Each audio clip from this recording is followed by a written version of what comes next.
at stake is free and fair elections, because the heart of free and fair elections is competition, is the idea that we, the people, have a say in who's going to be in charge of our government.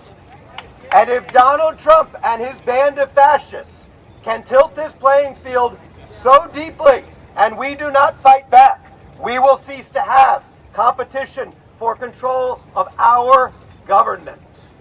We are here to say we will fight back and we must fight back. And so, together with Senator Gennari, my colleagues here today, Assemblymember Rosenthal, Assemblymember Taylor, Assemblymember Carroll, we've introduced a constitutional amendment in New York that says if another state redraws its congressional lines in the middle of a decade, we're going to do so too. We stand with the brave Democrats in Texas. We stand with Democrats in California and Illinois and everywhere else where they're fighting back. And I'll tell you, elected officials can't do it alone. We need the energy and the activism of the people who are gathered here today to make the change we need to fight for our democracy, for a government by the people, of the people, for the people. We're not going to stop fighting for it. Thank you very much. Are you guys ready to fight to protect our democracy? Yeah. Are you ready to take on the autocrat? Yeah. Are you ready to defend our elections? Yeah. Those are the stakes in this fight. I'm no fan of gerrymandering, but I love preserving democracy more than I dislike gerrymandering. That is what this is about. A president who has made his autocratic goals clear by undermining the judiciary, by weaponizing DOJ and the FBI, by using ICE to sow terror in immigrant communities with no regard for the law, with no regard for due process. These are the stakes in this fight. He's sending in the military to American cities for no purpose other than sowing terror. These are the actions of an autocrat. It turns out that Americans don't want autocracy. And Donald Trump has the lowest polling at this point in his term of any American in history, any American president in history.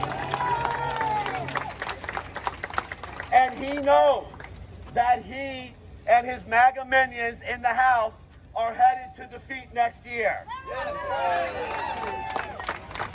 But what we know about Donald Trump is he is at his most dangerous when he is scared. And he is scared right now because he's crashing this economy, because he is bowing to Putin, because he is undermining our democracy and the voters will not take it. Instead of fixing those policies, their plan is to rig the election. What we are seeking to do is to give voters in this state the power to fight back. That is what this legislation will do, that Assemblymember Lasher and Senator Gennari are pushing.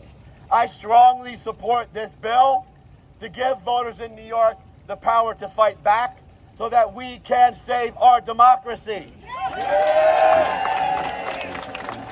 Are you ready to fight New York? Are you ready to take on the autocrat in the White House? Are you ready to preserve our democracy? Let's pass this bill. Let's fight back. Thank you so much. Thank you.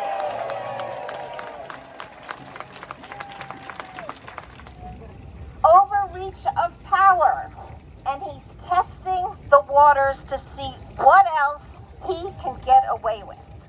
And that is why rallies are being held across the country today to protest the power grab in Texas. And I salute my Democratic colleagues in Texas for not sitting there, for not being sitting ducks.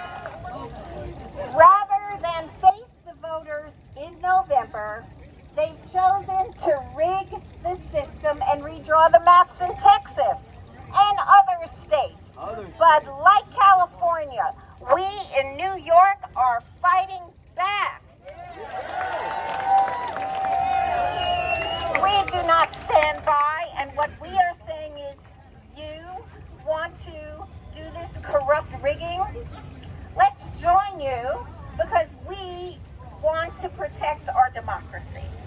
So that's what all this is about. We must protect our democracy. We must protect our rights.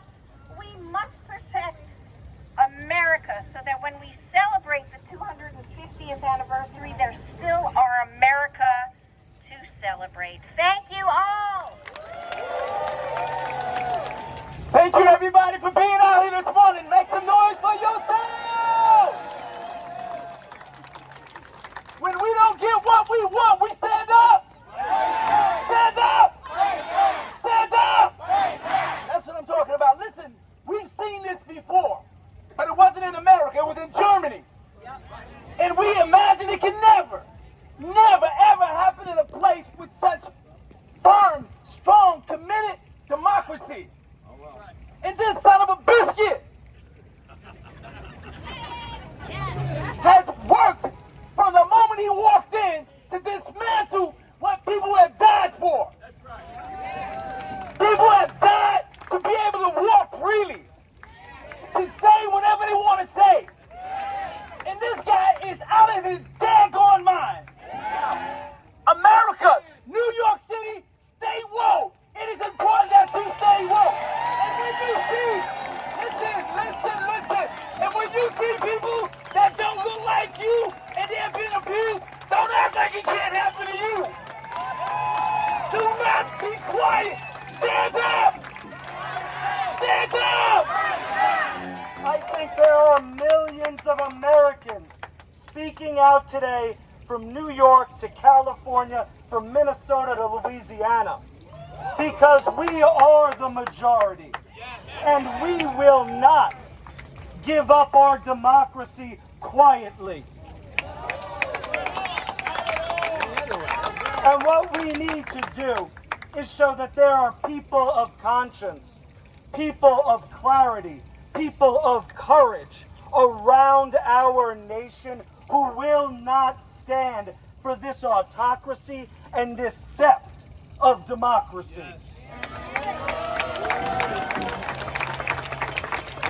And the first way we can do that in New York is go back to Albany next week and pass the constitutional amendment introduced by Assembly Member Michael Anno.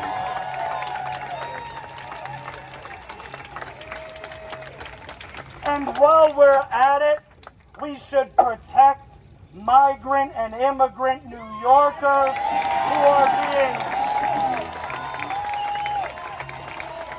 who aren't just being targeted by ICE, but law enforcement officials in our own state. And finally, if that doesn't work, we need to start shutting down federal buildings in this city.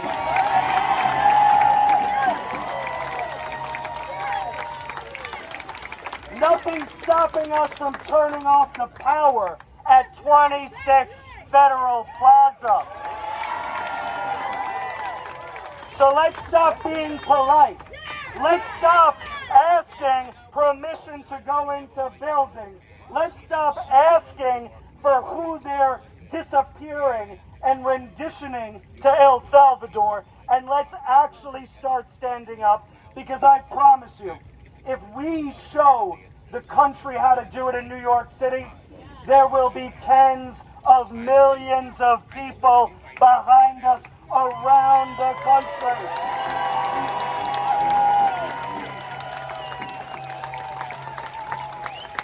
So keep standing up, keep fighting back.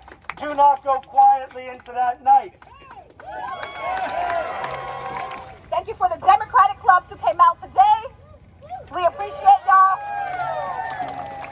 There is more to do. New York City can have a new mayor if folks decide.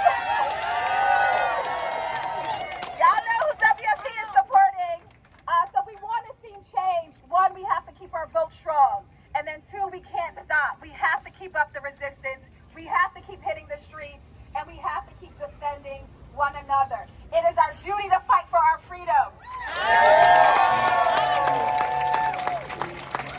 Come for our democracy. We're going to stand up and fight back! Stand up, Fight back! Stand up, Fight back! Yes, we are. I think we need to do everything we can to protect our democracy, and so everything we do, we don't know how it'll affect it, but it's important that we do it. And I'm here specifically because I think it would be a terrible mistake for the Democrats to gerrymander in response to what the Republicans are doing. What the Republicans are doing is terrible. We should say that. We shouldn't copy them, or what's called fight fire with fire. We need to act on principle. The Democrats have not been popular because they haven't shown that they stand for something and they believe what they believe in, and they need to start doing that. The main thing I wanted to accomplish for myself is for my own soul, my own well-being, because I see the things that are happening in Gaza. You know, I hear the stories. They don't tell us the real story in mainstream media. You literally have to go out of your way and, you know, find independent journalism and to hear about the atrocities that are happening to the people, Palestinian people in Gaza. And for so many people out there in the world that they feel so helpless and like hopeless in a situation like this, and it feels like we can't do anything. There's nothing we can do.